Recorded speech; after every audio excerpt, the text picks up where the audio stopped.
2 may 2025-ci il vacib bir xəbəri diqqətinizə çatdırıram. Maksimum paylaşın zəhmət olmasa.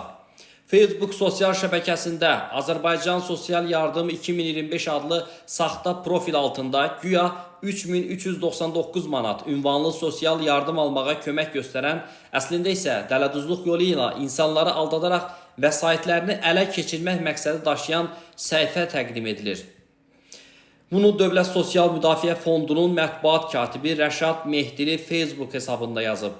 Onun sözlərinə görə daha sonra istifadəçiyə sosial yardım əldə etmək üçün ərizə ilə qeydiyyatdan keçmək təklif olunur.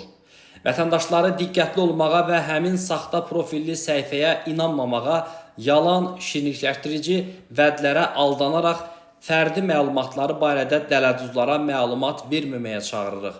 Bir daha vətəndaşların diqqətinə çatdırırıq ki, az təminatlı ailələrə ünvanlı yardım həmin ailələrin təmsilçiləri tərəfindən elektron qaydada edilmiş müraciət əsasında təyin olunur. Kiminsə müdaxiləsi və ya hər hansı bir sosial şəbəkə səhifəsinin köməyi ilə təyinat aparılmır.